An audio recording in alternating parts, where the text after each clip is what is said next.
चलते हैं श्रीमद् भागवत महापुराण। भगवान ऋषभ देव जी,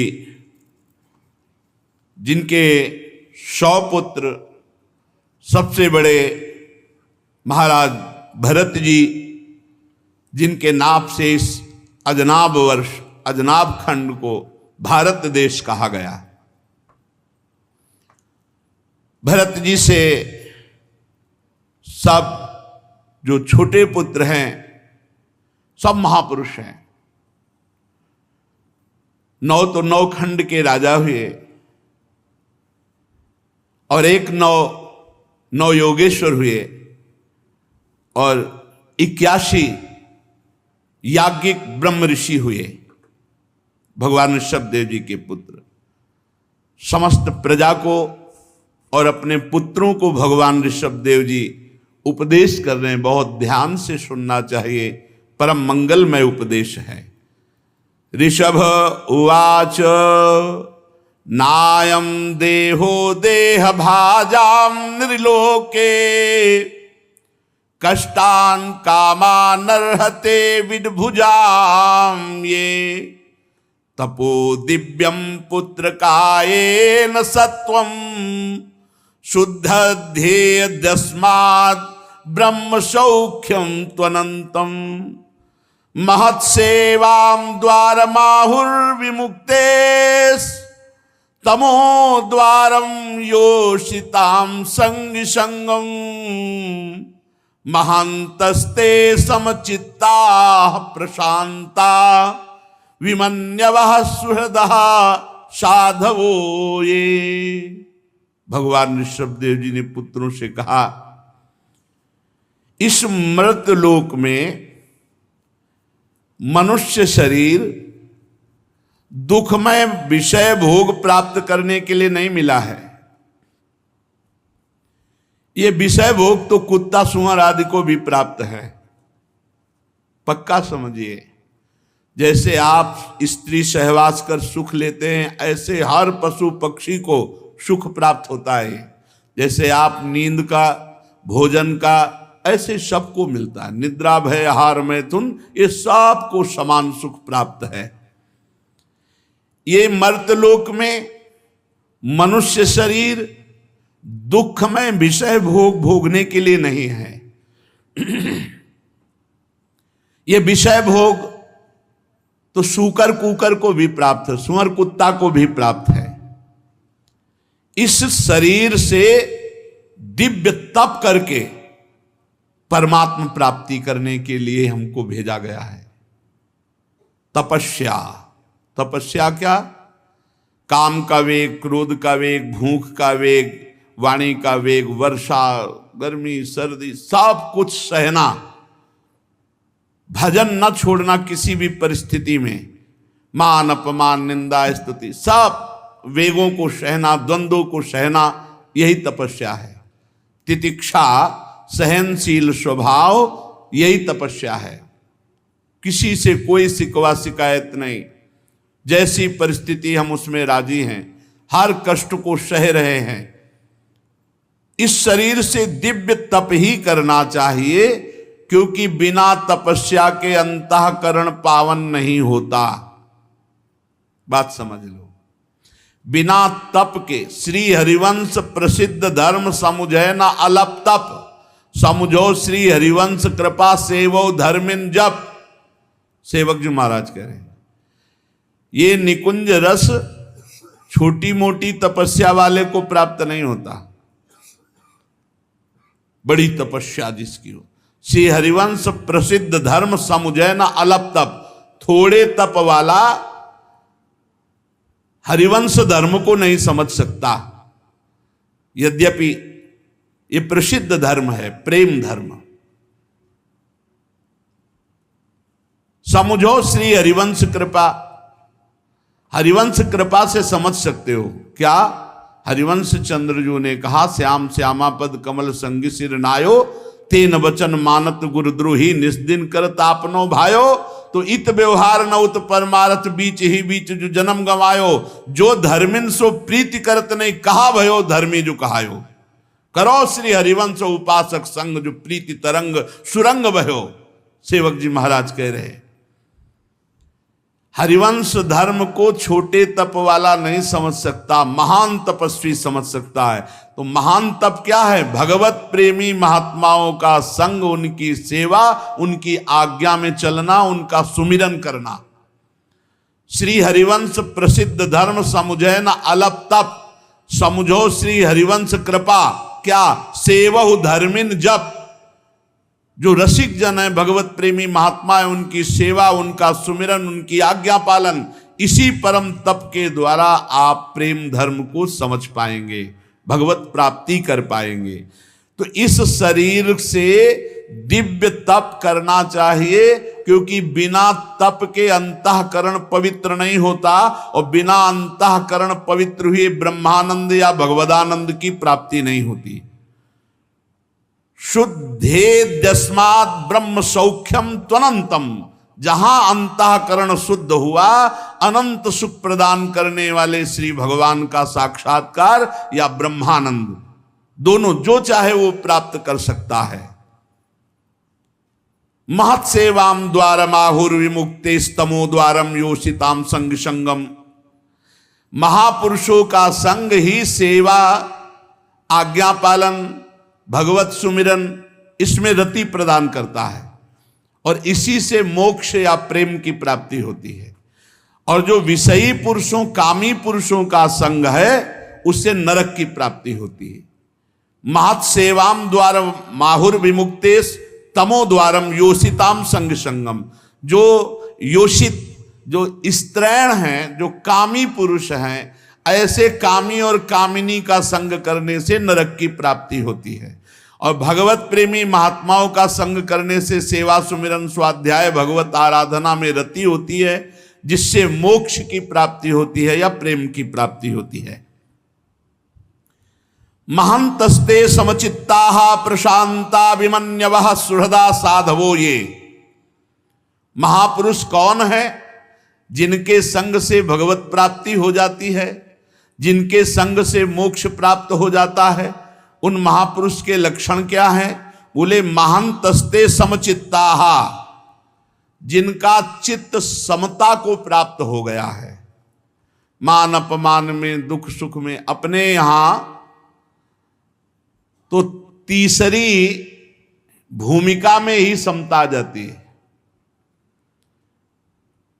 शत्रु मित्र सम जानि, मान मान अपमान सम, दुख सुख लाभ न हानि, यह जो कृपा हरिवंश की। कृपा की तीसरी भूमिका में स्थिति आ जाती है। प्रथम भूमिका में मुख वर्णत हरिवंश, चित्त नाम हरिवंश रति, मन सुमिरन हरिवंश, यह जो कृपा हरिवंश की। हरिवंश शरणागत होकर निरंतर सुमिरन में मगन, ये प्रथम भूमिका। फिर व्यवहार में सब जीवन सो प्रीति, रीत निवाह तापनी, श्रवण कथन प्रतीति, यह जो कृपा हरिवंश की। दूसरी भूमिका, व्यवहार में सबसे प्रेम का व्यवहार, किसी से कोई बदले में चाह नहीं, और अपने वाणी जी के श्रवण कथन में दृढ़ विश्वास, दृढ़ प्रतीति, दृढ़ विश्वास। तीसरी भूमिका, शत्रु मित्र समझानी, दुश्मन में और मित्र में समान भाव। मान मान अपमान सम, मान में और अपमान में समभाव, लाभ हानि में समभाव, सुख दुख में समभाव। ये तीसरी स्थिति, तीसरी भूमिका जागृत हो गई। चौथी भूमिका, भगवत प्रेम में डूबे हुए रसिक महापुरुषों का निरंतर सानिध्य प्राप्त होना। नितिक धर्मिन संग, रंग बढ़त नित नित सरस, तो नित नित प्रेम अभंग, यह जो कृपा हरिवंश की। और पांचवी भूमिका में निरखत नित्य विहार, पुलकित तन, लीला में प्रवेश। महापुरुष कौन है?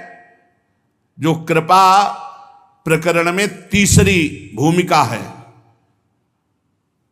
वो समचित्तानाम, किंचन मात्र किसी में कभी भी विषमता नहीं, ना किसी से राग, ना किसी से द्वेष, सब में एक अपने आराध्य देव को देखना, यही समता है। सर्वान वस्तुतया निरीक्ष परम स्वाराध्य बुद्धिर्मम, मेरे राधा वल्लभ लाल सम में विराजमान है। तो समचित्ता, प्रशांता, कैसी भी स्थिति आवे हृदय में हलचल नहीं होनी चाहिए, चाहे जितनी सुखद स्थिति हो या दुखद, वही शांत स्थिति, वही भजन परायण स्थिति। ये महापुरुषों के लक्षण है। सबके प्रति समान भाव, किसी भी परिस्थिति में उद्विग्न या क्षोभ ग्रसित ना होना, भगवत विस्मरण ना होना, हर समय भगवत स्मृति में डूबा हुआ शांत स्थिति, चाहे जितनी भयावह स्थिति हो, चाहे जितनी सुखद हो, ना सुखद में हर्ष है ना भयावह में उद्विग्नता है, एकमात्र वो शांत स्थिति, शांताकारम। तो प्रशांता, परम शांत। फिर आगे विमन्यवः, विमन्यवः क्रोधहीन, कितना भी कोई गुस्सा दिलाए कभी गुस्सा ना। जब प्रशांत है तो उसमें गुस्सा आ ही कैसे सकता है। जो समचित्ता प्रशांता, तो अपने आप स्थिति आ जाएगी। विमन्यवः, गोस्वामी जी मानो इसी की टीका कर रहे हैं। उमा जे राम चरण रत, विगत काम मद को, निज प्रभु में देखें जगत, तो केहि सन करहीं विरोध। सर्वत्र जब अपने भगवान को देख रहे तो किससे विरोध करेगा, किससे क्रोध करेगा। तो प्रशांता समचित्ता, जो सर्वत्र अपने प्रभु को देखता है, हर परिस्थिति में भगवत स्मरण परायण शांत रहता है और क्रोधहीन है। क्रोध कामना से आता है। जब हमारी कामना में बाधा पड़ती तो क्रोध जागृत हो जाता है, और जब कामना की पूर्ति होती तो लोभ जागृत हो जाता है। विमन्यवः क्रोधहीन, सुहृदः साधवो, ये जो सबका मंगल कैसे हो ऐसे स्वभाव वाला है, जिसका सदैव यही चिंतन रहता है कि सबका मंगल कैसे हो, वो महापुरुष है। जो समचित्ता, जो प्रशांता, जो क्रोध रहित विमन्यवः, और जो सुहृदः, सबका सुहृद है। सर्वभूत हिते रताः, सबका मंगल चाहता है, सबका हित चाहता है, सबका कल्याण चाहता है, सबका हित चिंतक। साधवो सदाचार परायण, चरित्र जिसका पवित्र है, ऐसे महापुरुषों का संग मोक्ष का खुला हुआ द्वार है। ऐसे महापुरुषों का संग निश्चित भगवत प्राप्ति करा देता है। जो समचित्त है, जो प्रशांत है, जो क्रोध रहित है, जो सबका हित मंगल सोचते रहते हैं, और जिनका चरित्र पवित्र है, निष्कलंक चरित्र है। ये वा मयि से कृत सौहृदार्था, जनेषु देहं भरवार्तिकेषु, गृहेषु जायात्मज रातिमत्सु, न प्रीतियुक्ता यावदर्थाश्च लोके। जो केवल मुझ परमात्मा में ही प्रेम करना, मेरा ही चिंतन करना एकमात्र जिनका पुरुषार्थ है, उन्हें महापुरुष कहते हैं। महापुरुष किसे कहते हैं, पीछे बताया। जो समचित्त हैं, प्रशांत हैं, क्रोध रहित हैं, सबका हित चिंतक करते हैं, और जिनका चरित्र पवित्र है, और जिनकी एकमात्र भगवान में स्थिति है। हर समय भगवान के चिंतन में जिनकी स्थिति है।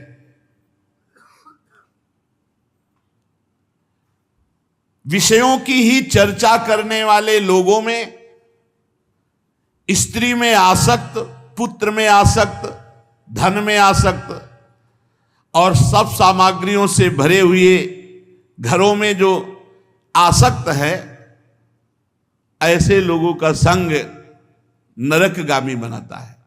और जो एकमात्र भगवान में आसक्त है वही भगवत प्राप्ति करा सकते हैं। ऐसे ही महापुरुषों का संग करना चाहिए।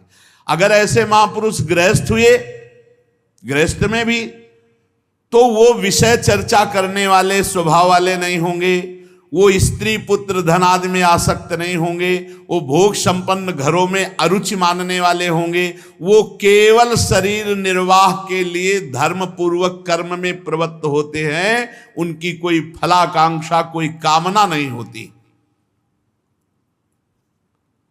गृहेषु जायात्म जराति मत्सु न प्रीति युक्ता यावदर्थाश्च लोके। न उनकी स्त्री में आसक्ति है, न पुत्र में, न धन में, न घर में, न परिवार में, फिर भी वो घर परिवार में रहते हुए धर्म पूर्वक आचरण करते हैं, फल की आकांक्षा रहित स्थिति।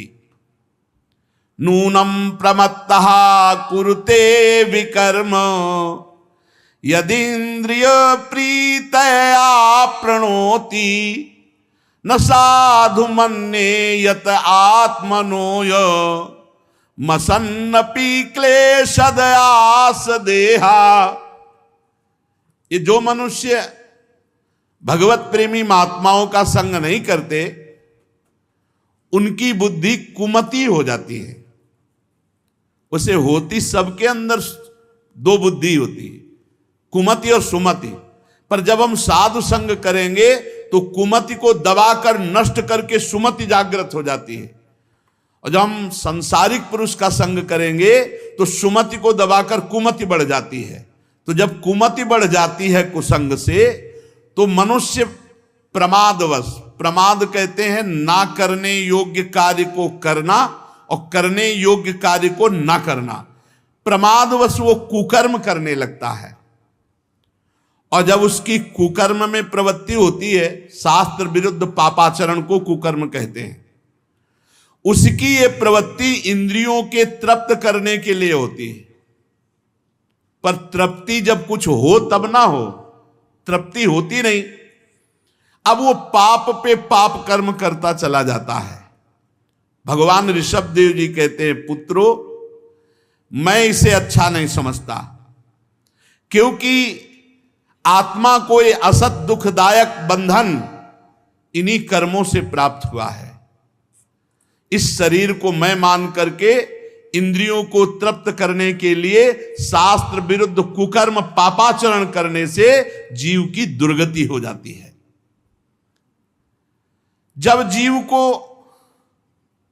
आत्म तत्व की जिज्ञासा नहीं होती, तब वो देहाभिमान वश रहता है,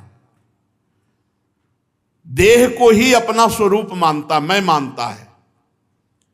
और देह को जब तक मैं मानता है तब तक वो लौकिक कर्मों में और विषयों में फंसा रहता है। बिल्कुल सीधी बात है। और उसके मन में कर्म की वासनाओं की बाढ़ रहती है।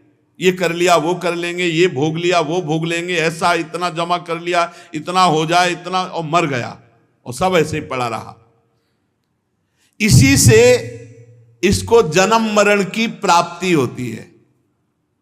फिर समझिए, जिसको आत्म तत्व की जिज्ञासा नहीं होती, मैं कौन हूं, मेरा लक्ष्य क्या है, मैं यहां क्यों आया हूं, कब तक ये भटकता रहूंगा, तो उसे शरीर में मैं बुद्धि रहती है, आत्म जिज्ञासा ना होने के कारण। और शरीर में मैं बुद्धि होने के कारण वो इंद्रियों के भोगों में और कर्मों में फंसा रहता है। और उसके हृदय में बहुत सी कर्म वासनाएं, भोग वासनाएं, जिसके कारण बार बार देह बंधन, जन्म मृत्यु उसे प्राप्त होता है। इस प्रकार अज्ञान अविद्या के द्वारा अपने आत्म स्वरूप के ढक जाने से कर्म वासनाओं के वशीभूत हुआ चित्त वो कर्मों में ही घूमता रहता है। जब तक मुझ परमात्मा में, मुझ भगवान में निरंतर चिंतन करके प्रीति नहीं होगी, तब तक ये देह बंधन छूट नहीं सकता। एवं मनः कर्मवशं प्रयुंक्ते अविद्ययात्मन्युपधीयमाने प्रीतिर्नयावन मयि वासुदेवे न मुच्यते देह योगे न तावत। इस अविद्या के द्वारा, अज्ञान के द्वारा, आत्मज्ञान ना होने पर उसे ये महसूस होता है मैं स्त्री हूं, मैं पुरुष हूं, और इसी से कर्म वासनाओं से उसका चित्त भटकता रहता है। जब तक मुझ वासुदेव भगवान में प्रीति नहीं होगी तब तक ये आवागमन का बंधन नहीं छूटेगा। ये जीव पागलों की तरह चेष्टा किए जा रहा है, ये पता नहीं हर चेष्टा का फल है तुम्हें भोगना पड़ेगा, बस किए जा रहा है। जब तक विवेक दृष्टि का आश्रय लेकर इंद्रियों को भोगों से नहीं हटाएगा, इंद्रियों की मांग को मिथ्या नहीं मानेगा, इंद्रियों की मांग को हम सत्य मानते हैं, सुखमय मानते हैं, तभी हमारे आचरण बिगड़ जाते हैं। जब हम इंद्रियों की मांग को मिथ्या माने, ये व्यर्थ फंसाने वाली मांग कर रही, जब तक विवेक दृष्टि का आश्रय लेकर इंद्रियों की चेष्टाओं को मिथ्या नहीं देखा, मिथ्या नहीं माना, तब तक उसे आत्मज्ञान की स्मृति नहीं होती और वो अज्ञानवश विषय प्रधान शरीर में, घर में, स्त्री में, पुत्र में आसक्त होकर तरह तरह के क्लेश उठाता रहता है। वैसे ही भगवान की माया का बड़ा विचित्र बंधन है। फिर स्त्री और पुरुष, इनका जो दाम्पत्य सुख बंधन है, ये तो बहुत ही विचित्र है। पंडित जन कहते हैं, ज्ञानी जन, कि जड़ चेतन की एक ग्रंथि तो बंधी है ही है, जो ना होने पर भी बहुत जोर की बंधी है, और ऊपर से और दाम्पत्य सुख की, स्त्री पुरुष की ऐसी आसक्ति प्रकट होती है भगवान की माया की।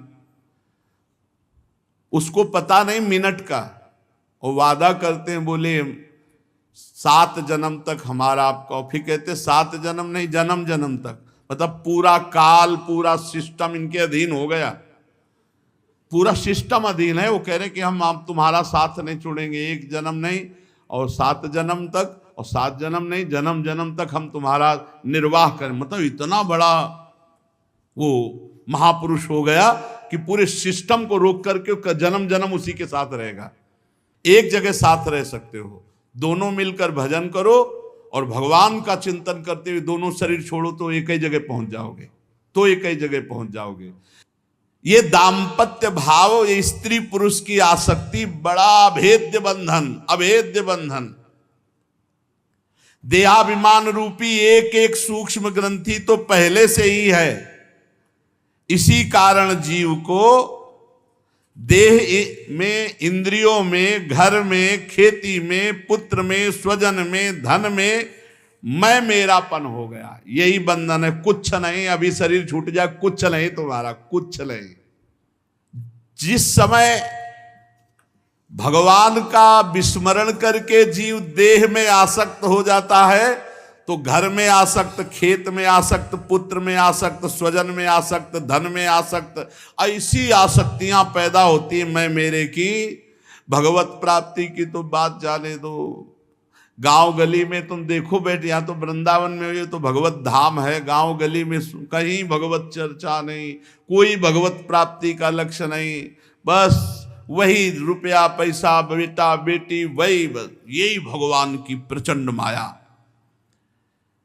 जिस समय सत्संग मिलता है तब ये ग्रंथियां ढीली होने लगती हैं, तब ग्रंथियां ढीली, जब सत्संग मिलता, अगर तभी कहा गया है कि सुत दाराधन लक्ष्मी पापियों के घर होए, संत समागम हरि कथा तुलसी दुर्लभ दोए, तब ये हृदय ग्रंथि ढीली होती है। उसी समय ये जितने बंधन है सब काटने को दौड़ने लगते हैं। कहाँ भाग के जाऊं, कैसे क्या करूं, कैसे हमें पिंड छूटे और भगवत प्राप्ति हो, ये अंदर भाव। संसार के भूत ये अहंकार को त्याग कर जो भगवान के भजन में लग गया वही चतुर सुजान है, वही मुक्त हो जाता है, वही परम पद प्राप्त करता है। हंसे गुरौ मयि भक्त्यानुवृत्त्या वितृष्णया द्वंद्व तितिक्षया च सर्वत्र जंतुर्व्यसनावगत्या जिज्ञासया तपसेहा निवृत्त्या। इस संसार सागर से जो पार कराने में कुशल हैं, धैर्यवान हैं, जो उद्यम परायण हैं, ऐसे संतों का संग करना चाहिए। संसार सागर से पार कराने में कुशल, कौन सा अनुष्ठान, कौन सी सेवा, कौन सा पाठ, कौन सा भजन, ऐसे चलो ऐसे चलो, ऐसे महापुरुष को अपनी आत्मा गुरु स्वरूप से वर्ण करना चाहिए। हंसे गुरु मयि भक्त्यानुवृत्त्या, सबके आत्मस्वरूप भगवान ही गुरुदेव हैं, गुरुदेव ही भगवान हैं। जो संसार सागर से पार करने में कुशल, धैर्यवान, उद्यम, ऐसे सबके आत्मस्वरूप गुरु स्वरूप से वर्ण करे।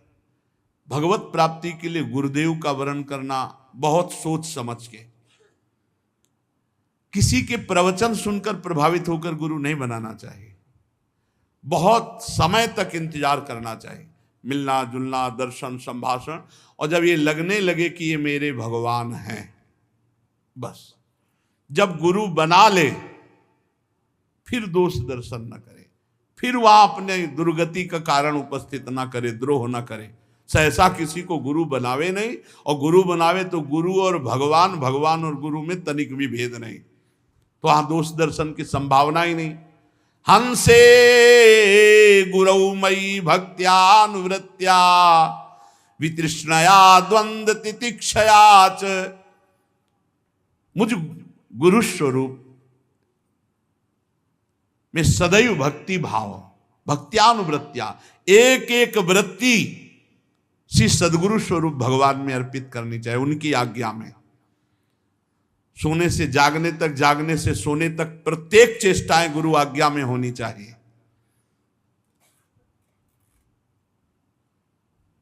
भगवान की प्राप्ति गुरुदेव की कृपा से है, गुरु कृपा ही केवलम। गुरुदेव ही भगवान है, भगवान ही गुरुदेव है। उनकी आज्ञा में जीवन समर्पित कर दे वो धन्य भाग। कोई बिरला ही होता, मनमानी तो पूरा सृष्टि चल रही, गुरुमानी कोई बिरला ही होगा, और जो गुरुमानी होगा वो भगवत परायण होगा। सर्वत्र जंतुर्व्यसनावगत्या जिज्ञासया तपसेहा निवृत्त्या मत्कर्मभिर मत्कथया च नित्यम मद्देव संगाद गुण कीर्तनान में निर्वैर साम्योपसमेन पुत्रा जिहासया देह गेहात्म बुद्धि। मेरे परायण हो जाए और भोगों की तृष्णा का त्याग कर दे। भोगे हुए भोगों का जो स्मरण होता है और फिर भोगने की इच्छा होती है, उसी का नाम तृष्णा है। मेरे परायण रहे, तृष्णा का त्याग कर दे, सुख और दुख में समान भाव रहे। हर योनि में दुख उठाना पड़ता है, तो ये जो हमें मनुष्य देह मिली इसमें हम दुख भोग कर पवित्र हो रहे हैं। भोगना चाहिए, घबराना नहीं चाहिए दुख से।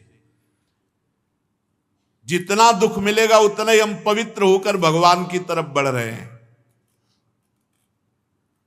तत्व जिज्ञासा से, तपस्या से, सकाम कर्मों के त्याग से, मेरे लिए ही कर्म करने से, मेरी कथाओं को रोज सुनने से, मेरे भक्तों के संग मेरा नाम कीर्तन करने से, किसी से भी सृष्टि में वैर ना करने से, समता से, शांति से, शरीर घर आदि में मैं मेरेपन भाव को त्यागने की इच्छा से, रोज शास्त्र स्वाध्याय से, कुछ समय एकांत सेवन से, प्राण इंद्रिय और मन के संयम से, शास्त्र और संत पुरुषों के वचन सुनकर उनमें यथार्थ बुद्धि रखने से, पूर्ण ब्रह्मचर्य से, कर्तव्य कर्मों को निरंतर सावधान होकर करने से, मौन से,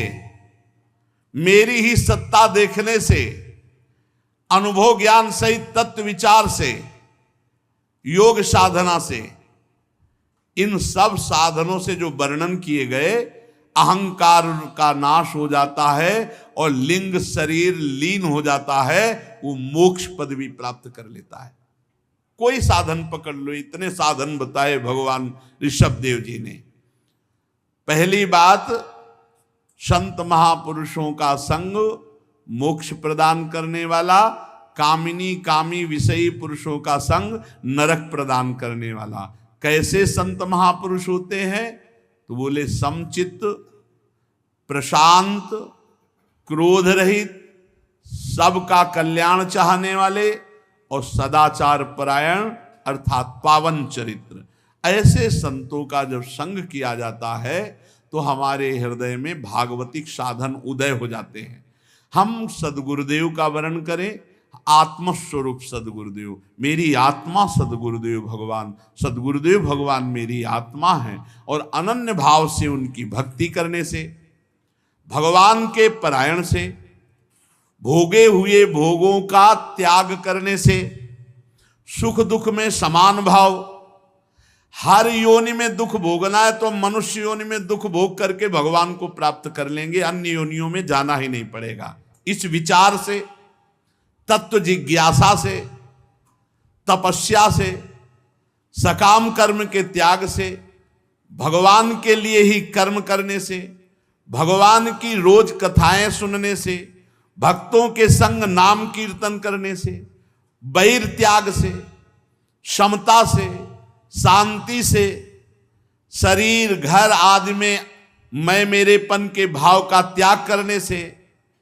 अध्यात्म शास्त्रों का स्वाध्याय करने से, कुछ समय एकांत सेवन का स्वभाव बनाने से, प्राण इंद्रिय और मन के संयम से, संत पुरुषों के वचन पर बिल्कुल सत्य बुद्धि रखने से, पूर्ण ब्रह्मचर्य से, मौन से, सर्वत्र भगवान की सत्ता देखने से, ये योग साधना से अहंकार नष्ट हो जाता है, लिंग शरीर लीन हो जाता है और वो परम पद का अधिकारी होता है। मनुष्य को चाहिए सावधान रहकर अविद्या के द्वारा बंधे हुए हृदय ग्रंथि को गुरुजनों के उपदेश से, शास्त्र ज्ञान से काट डालो, इसी जन्म में काट डालो। क्या हृदय ग्रंथि है? मैं स्त्री हूं, मैं पुरुष हूं। वैसे मैं अविनाशी चैतन्य परमात्मा का अंश हूं, पर अज्ञान के कारण मैं अपने को स्त्री पुरुष मान रहा हूं। ये हृदय में ग्रंथि जो पड़ गई है, इसे गुरुदेव के द्वारा दी हुई उपासना से काट डालो, शास्त्र के वचनों का मनन करके इसे मिटा दो। मैं ना स्त्री हूं ना पुरुष हूं, मैं भगवान का अंश, भगवत स्वरूप हूं। क्योंकि यही ग्रंथि, जड़ चेतन ग्रंथि, इसी में सारे कर्म करने का उत्साह, कर्म संस्कार, वासनाएं, भोग वासनाएं इसी में रहती, इसी में अहंकार रूपी देहाभिमान रूपी महल में एक कर्म रहते, कर्म संस्कार रहते हैं, भोग वासनाएं रहती, यही। और जब देहाभिमान नष्ट हो जाए तो सब साधनों को छोड़ दे। अब कर्ता भाव भी गया साधन का। अब जो हो रहा है वो गुणानुगुण वर्तनते और वो अपने स्वरूप में है। जिसको मेरे लोक की इच्छा हो,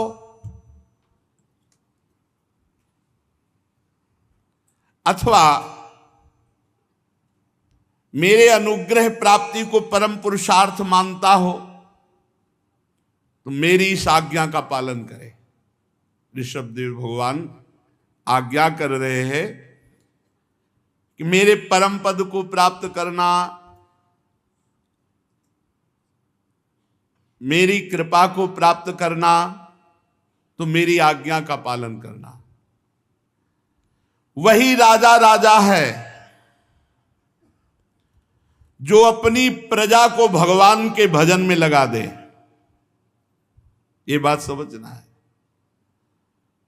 पुत्रांश्च शिष्यांश्च नृपो गुरुर्वा मल्लोक कामो मदनो ग्रहार्थः इत्थं विमन्युरनुशिष्य दत्त ज्ञान न योजयेत कर्मसु कर्म मूढ़ाम। यदि राजा हो तो अपनी प्रजा को यही उपदेश करे कि भगवान का भजन करते हुए अपने कर्तव्य कर्म का पालन करो, इसी जन्म में भगवत प्राप्ति कर लो। यदि गुरु हो तो अपने शिष्य को यही शिक्षा दे कि अपने कर्तव्य का पालन करते हुए निरंतर भगवान का भजन करो, नहीं तो इस जीवन का कोई लाभ नहीं है। यदि पिता हो तो अपने पुत्रों को यही शिक्षा दे। अज्ञान के कारण यदि शिष्य अपने गुरु के अनुसार न चलकर कर्मों को परम पुरुषार्थ माने तो उन पर ज्यादा क्रोध न करे, समझा बुझाकर फिर उनको लावे और संसार के अंधकूप में ना गिरने दे, उन्हें भगवान तक पहुंचावे। गुरु वही है जो भगवत प्राप्ति करा दे, पिता वही है जो भजन में लगावे, राजा वही है जो अपनी प्रजा का कल्याण कर दे। उन्हें विषयासक्ति युक्त काम कर्मों में फंसने न दे, डांट के फटकार के दुलार के जैसे माने वैसे। जैसे कोई अंधा पुरुष किसी अंधे कुएं के मार्ग में गिरने जा रहा हो तो नेत्र वाला उसे कैसे गिरने देगा, आगे जाके दौड़ के बचाएगा। ऐसे गुरु अपने शिष्य को, पिता अपने पुत्र को, राजा अपनी प्रजा को बचाए, संसार रूपी अंधे कुएं में ना गिरने दे, उन्हें भगवान के भजन में लगाकर उनका कल्याण करे। ये संसारी लोग नहीं जानते कि अपना सच्चा कल्याण किस बात में है। ये लोग तो इतना जानते हैं कि ये भोग मिल जाए, ये रुपया मिल जाए, ये पद मिल जाए, जमीन मिल जाए, बस इतना। इनको पता नहीं है कि सच्चा कल्याण किस बात में है। ये लोग तो क्षणिक सुखों में, कुछ चंद रुपयों में भारी बैर ठान लेते हैं, एक दूसरे की हत्या कर देते हैं। ये विषय भोगों के लिए प्रयत्न करने वाले मूर्ख लोग हैं। इनको नरक न जाने दे, इनको दुखों की प्राप्ति के मार्ग में न जाने दे। घेरे इनको प्यार से, दुलार से, डांट फटकार के जैसे बने, इन्हें भगवान के मार्ग में लगावे। और जो मूर्ख बिल्कुल ही बात नहीं मानते तो फिर अन्योन्य वैरः सुख लेस हेतो रनंत दुखम चन वेद मूढ़ा। इन मूर्खों को, मूढ़ों को बोले जहां सुख का लेस भी नहीं, ऐसे घोर दुख में नरक की प्राप्ति होती है। बचा ले, इन प्राणियों को बचा ले। भगवान ऋषभ देव जी उपदेश करते हैं, कस्तम स्वयं तदभिज्ञो विपश्चित अविद्यायामंतरे वर्तमानम दृष्ट्वा पुनस्तम सघृणा कुबुद्धिम प्रयोजयेदुत्पथगम यथांधम।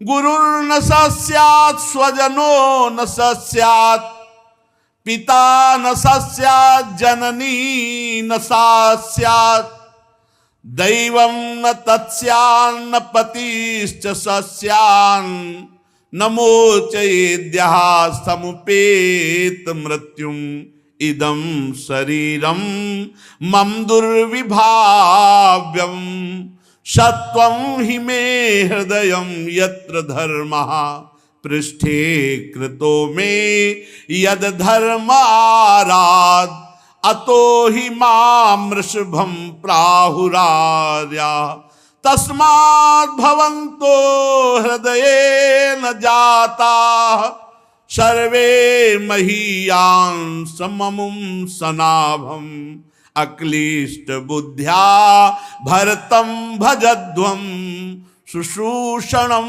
तद्भरणम प्रजानम। जैसे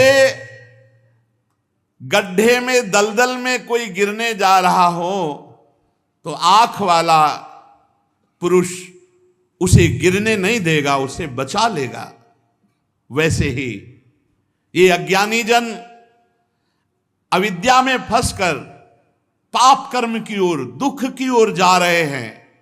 कौन ऐसा दयालु संत होगा जो इनको बचाए ना? जानबूझकर उसे कौन गिरने वाले मार्ग में जाने देगा या जाने की प्रेरणा करेगा? इसलिए वही गुरु गुरु है जो अपने शिष्य को भगवत संबंधी उपदेश करके मृत्यु की फांसी से बचा ले। वही स्वजन स्वजन है जो अपने स्वजन को भगवान के भजन में लगा दे। वही पिता पिता है जो अपने पुत्र को भगवान के भजन में लगा दे। वही माता माता है जो अपने पुत्र को भगवान के भजन में लगा दे। वही देव देव है जो परम देव प्रभु में लगा दे। वही पति पति है जो अपनी पत्नी को भगवान के भजन में लगा दे। अगर नहीं तो गुरु गुरु नहीं, वो स्वजन स्वजन नहीं, वो पिता पिता नहीं, वो माता माता नहीं, वो देव देव नहीं, वो पति पति नहीं। मैंने जो ये अवतार धारण किया है ये बुद्धि गम्य नहीं है, ये बुद्धि से अतीत है। शुद्ध सत्व ही मेरा हृदय है। मैं सदैव परम धर्म में स्थित हूं। मैंने अधर्म को बहुत पीछे ढकेल दिया, इसीलिए मुझे ऋषभ कहते हैं, महान बलशाली। पुत्रों, तुम सब मेरे अंश हो। ये अपने 100 पुत्रों को ही नहीं कह रहे, हम सब उन्हीं के पुत्र हैं। पुत्रों, तुम सब मेरे अंश से प्रकट हुए हो। ममैवांशो, गीता में भगवान श्री कृष्ण। मानो ना हम गृहस्थ हैं, हम स्त्री हैं, हम पुरुष हैं, ये वो पापाचरण करके दुर्गति। ममैवांशो, तुम मेरा अंश भगवान के हैं। यहां भगवान ऋषभ जी कह रहे हैं तुम मेरे अंश हो, मेरे से प्रकट हुए हो। इसलिए ईर्ष्या मत्सर छोड़ो, महाभागवतों की सेवा करो। पुत्रों, तुमसे सबसे बड़े जो भरत हैं ये महाभागवत है, इनकी सेवा करो, इनकी आज्ञा में रहो। यही तुम्हारा प्रजापालन कार्य भी करेंगे। अन्य सब भूतों की अपेक्षा वृक्ष श्रेष्ठ है। 84 लाख योनियों में अन्य सब योनियों की अपेक्षा वृक्ष श्रेष्ठ है। वृक्ष में भी चलने वाले जीव श्रेष्ठ है, उनमें भी कीटादि श्रेष्ठ है, कीटादि से भी पशु श्रेष्ठ है, पशुओं में फिर मनुष्य श्रेष्ठ, मनुष्यों में भी प्रमथ गण श्रेष्ठ, प्रमथों में भी गंधर्व श्रेष्ठ, गंधर्वों में भी सिद्ध श्रेष्ठ, सिद्धों में भी देवता श्रेष्ठ, देवताओं में किन्नर श्रेष्ठ, उनसे असुर, असुर से जो आदि देवता, उन देवताओं से इंद्र देवता, इंद्र देवता से ब्रह्मा जी। ऐसे ब्रह्मा जी के पुत्र दक्ष प्रजापति आदि सर्वश्रेष्ठ पद पर जो ब्रह्मा जी, भगवान शंकर और भगवत प्रेमी महात्मा मुझसे भी श्रेष्ठ है। भगवान ने ये बात कही। मेरे पूज्य कौन? बोले ब्रह्म ऋषि, भगवत प्रेमी महात्मा।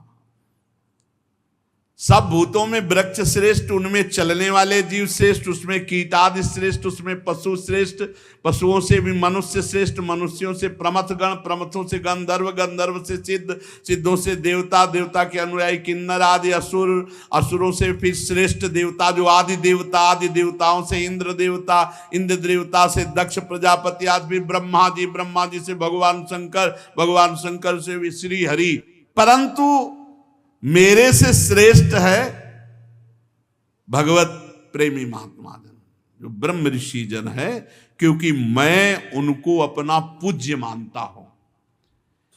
इसलिए इन ब्रह्म ऋषियों से बढ़कर के त्रिभुवन में कोई नहीं है, इन महाभागवतों से बढ़कर त्रिभुवन में कोई नहीं है। इसीलिए मैं सबसे ज्यादा प्रसन्न होता हूं जब ब्रह्म ऋषि संत वैष्णवों के मुख में अच्छे अच्छे पदार्थ पवाए जाते हैं। जैसा मैं वैसे प्रसन्न होता हूं, वैसा अग्निहोत्र और यज्ञों से प्रसन्न नहीं होता। भगवान बहुत सुंदर बात कह रहे हैं, अपनी प्रजा को, अपने पुत्रों को उपदेश कर रहे, और मेरे से श्रेष्ठ वैष्णव संत जन, भगवत प्रेमी ब्रह्म ऋषि जन, तो जो अच्छे अच्छे पदार्थ भोग बना करके संतों को, वैष्णव जनों को, ब्रह्म ऋषियों को पवाया जाता है, भगवान कहते हैं उससे मैं बहुत जल्दी प्रसन्न होता हूं। मैं वैसा भोग अग्निहोत्र या यज्ञ में वैसा तृप्त नहीं होता जैसा भक्तों के मुख से तृप्त होता हूं।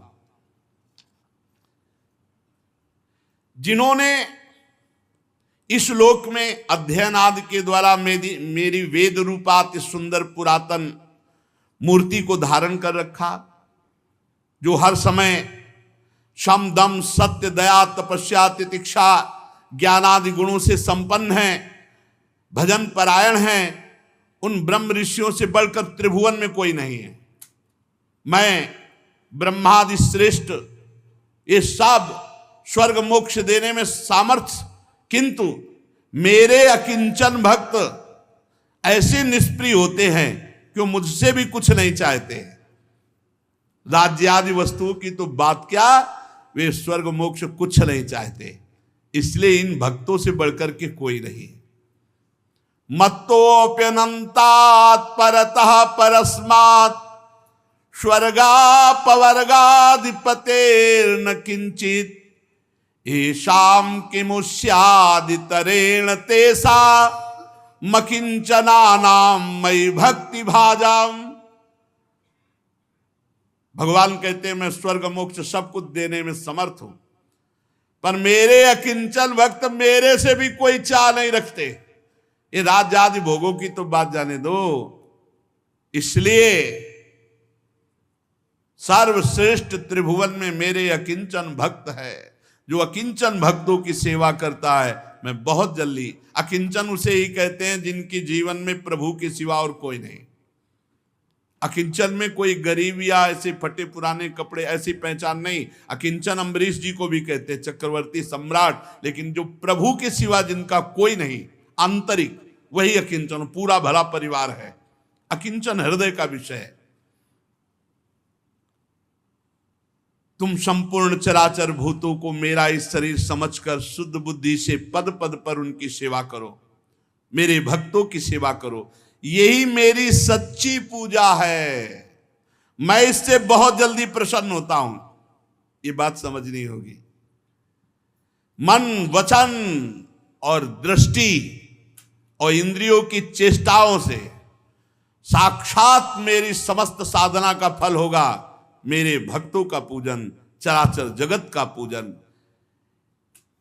अगर मुझे नहीं प्रसन्न कर पाया तो इस महामोह में काल पास से वो अपने को छुड़ा नहीं सकता, चाहे जितना साधन कर ले। मेरी प्रसन्नता से ही वो खुला कह दिया।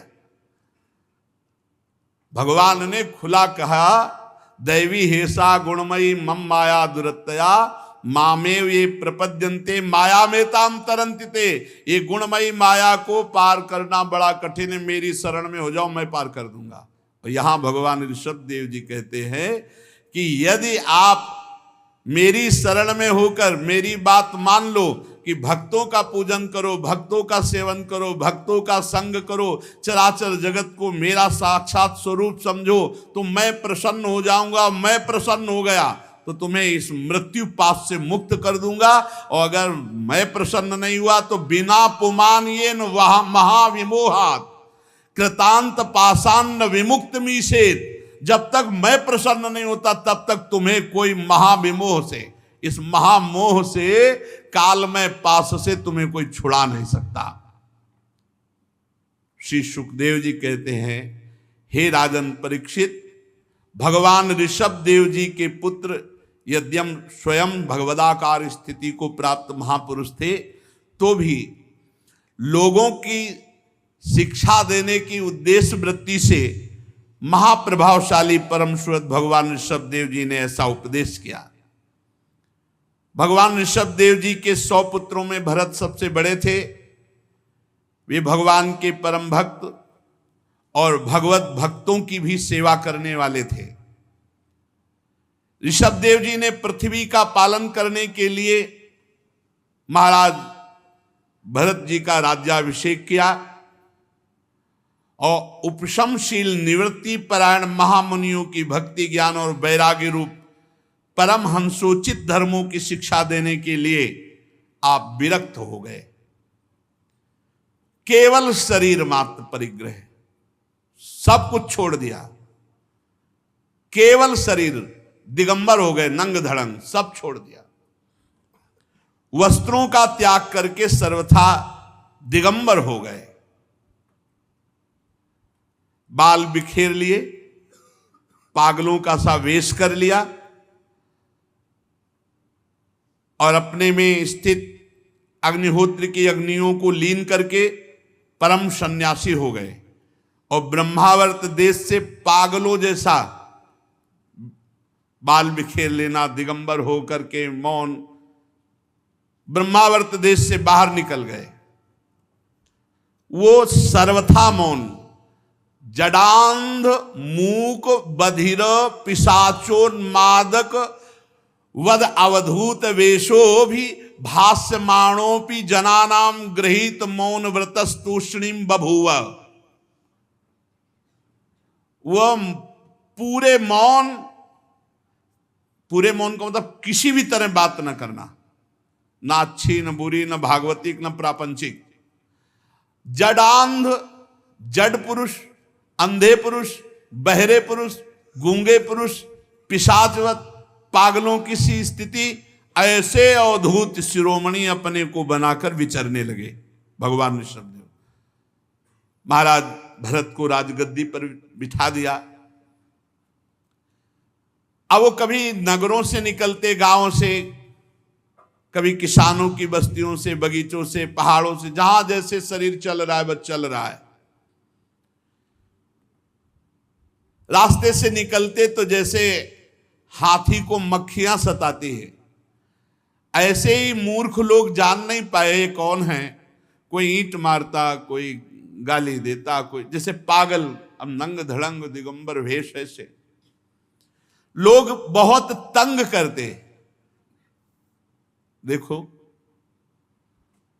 कोई धमकी देता, कोई मारता, कोई पेशाब करता, कोई थूक देता, कोई ईंट मारता, कोई धूल फेंकता, कोई पकड़ करके उनके मुख के सामने अधोवायु छोड़ता, कोई बड़ी गालियां देता, कोई मार मार करके तिरस्कार करता। ये है, ये विचरण में सब मिलता है। अकेले गंगा किनारे जैसे विचरण किए ना, तो ये जीवन में काफी सामग्री मिली है, मिलती है। भगवान देते हैं, परिपक्व करने के लिए देते हैं, तभी वो स्थिति परिपक्व होती है। भगवान ऋषभ देव इन बातों पर बिल्कुल ध्यान न देते, बस यही कि ये भ्रम है, ये भ्रम है, मैं शरीर नहीं हूं, ये सब भ्रम है, एक स्वप्न है, ये सत्य नहीं है। मिथ्या शरीर में उनकी अहमता ममता तनिक भी नहीं थी, इसीलिए धूल फेंकना, पेशाब कर देना, मारना पीटना, ये सब शांत भाव से सह गए, सब शांत। बड़ा कठिन है, बड़ा कठिन है सहना। कहना बात अलग है, जब 4 थप्पड़ और गालियां पड़ती हो, कोई कारण नहीं, अकारण ऐसे मार रहा है कोई, तो उस समय आपका विचार क्या चल रहा है, क्या विचार चल रहा है? भगवान ऋषभ, ये सब भ्रम है, ये सब असत्य है, ये सब मिथ्या है। वे कार्य कारण रूप संपूर्ण प्रपंच के साक्षी होकर परमात्मा स्वरूप में स्थित, इसलिए अखंड चित्तवृत्ति से बिना कोई बचाव पक्ष किए सबके बीच से निकलते। कभी गांव से निकल ले, कभी पहाड़ से, कभी जंगलों से, शरीर की कोई रक्षा नहीं, जब जैसा प्रहार हुआ उसे सह लिया, गर्मी सर्दी भूख प्यास सब, यद्यपि अभी तक तो बहुत सुकुमार स्थिति में रहे, चक्रवर्ती सम्राट बड़ा, तो रूप तो छिपता नहीं, बड़ा सुंदर रूप, चौड़ी छाती, लंबी लंबी बाहें, मुख की बनावट बड़ी सुकुमार पर अद्भुत वेश, और नेत्र तो कमल दल जैसे, कुछ लालिमा लिए हुए, संताप हारणी दृष्टि, बड़े सुंदर कान, कपोल, नासिका। तो कभी कभी इस रूप को देखकर कई लोग मोहित भी हो जाते, पीछे चलते कहते कि हमें तो लगता है पागल नहीं, पर बिल्कुल मौन, किसी की तरफ देखना नहीं, कोई बोल रहा है तो सुनना नहीं। तभी ऊपर लिखा जडांध मूक बधिर पिशाचोन्मादक वद अवधूत वेशो विभास्यमाणोपि जनानाम गृहीत मौन व्रतस्तोषणिम बभूव। गंगा किनारे ऐसे संतों के दर्शन हुए, ऐसे संतों के दर्शन, बहुत कृपा, एक से एक महापुरुष, एक से एक महापुरुष। घुंघराली जो लटें थी अब वो जटा के रूप में हो गई। अवधूतों के शिरोमणि भगवान ऋषभ देव जी धूल धूसरित मलिन देह विचरण कर रहे। भगवान ने फिर बीभत्स वृत्ति धारण की, घृणास्पद वृत्ति, बीभत्स वृत्ति, लोग नजदीक ही ना जाए ऐसा रूप, भयावना, घृणास्पद। फिर इसके बाद अजगर वृत्ति, लेट गए, चलना ही नहीं, अब जो आ जाए सो आ जाए, खाने को ना मिले तो। ये वृत्ति है परमहंसों की, महापुरुषों की। एक महापुरुष अगर पुराने इनमें से हो तो यहाँ चौराहे पे पड़े रहते थे, भगवान दास जी महाराज। उनको पागल से ज्यादा किसी ने कुछ नहीं समझा, और वो सिद्ध महापुरुष, अवधूत वृत्ति को प्राप्त महापुरुष थे। पूरे लक्षण उनमें थे, पूरे लक्षण। फटा पुराना कपड़ा कभी पहने, कभी पूरे दिगंबर चौराहे पे पड़े, पूरी वर्षा हो रही है ऐसे ही पड़े, सर्दी के समय ऐसे ही पड़े, कोई कंबल उड़ा गया, कोई कंबल उठा ले गया, बड़ी अच्छी स्थिति थी। इनमें से किसी ने देखा है भगवान दास जी को? पागल से ज्यादा उनको कोई नहीं समझता था। और ये सिद्ध, पर बिल्कुल सिद्ध बात के वो सिद्ध महापुरुष थे। एक पहली बार जब हम संन्यास वेश में थे तो इनको देखा, चूंकि काशी और गंगा किनारे प्राय, तो हमारे मन में आया कि लक्षणों से तो पूरे लग रहे हैं कि ये अवधूत महापुरुष हैं। तो राधा रमण जी से हमें कुलिया मिली, बस उसको कमंडल रखते थे, कमंडल में रखा, और मन में आया कि हे राधा रमण जी, यदि ये सत्य सिद्ध महापुरुष की स्थिति को प्राप्त हैं तो हमारे कमंडल को खोलें और ये कुलिया से आपका प्रसाद लें। बस हमारा संशय नहीं था, पर लोगों के कहने से ऐसा लगता था नहीं पागल तो नहीं, तो सिद्ध पुरुष है। आपसे सत्य कह रहे, बीच रमण रेती में एक पेड़ था, चबूतरा था, जो पूर्व के जन है वो जानते हैं, वो रोड बनने पर हट गया, उसी पे उस दिन बैठे मानो इंतजार कर रहे हो, नंग धड़ंग ऐसे, बिल्कुल सरल भाव से आए, गले में हाथ डाला और बंगाली भाषा में कुछ बोले। बंगाली शरीर था, अब हमें बंगाली आती नहीं, क्या बोले हमें पता नहीं। और हमारा कमंडल खोला, कुलिया निकाली, ऐसे 2 बार चाटा, उसमें रखा और ढक्कन बंद किया, और बस उसी समय साष्टांग दंडवत की। किसी से प्रमाण की जरूरत नहीं, राधा रमण जी ने प्रमाण दिया, वो सिद्ध महापुरुष थे।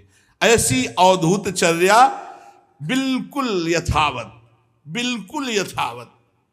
महापुरुष के बिना ऐसा, पूरी वर्षा हो रही, दिगंबर ऐसे पूरे ऐसे, आग, सर्दी में कम्बल उड़ा गए, 1-2 कुत्ते भी आसपास सो रहे कम्बल में, वो भी सो रहे वैसे। कुछ दिन तो यहाँ लिखा भी रहा है भगवान दास चौराहा। फिर तो इसके बाद भगवान ऋषभ देव जी ने अजगर वृत्ति धारण की। सो शेष चर्चा आगे। श्री राधा वल्लभ लाल की जय।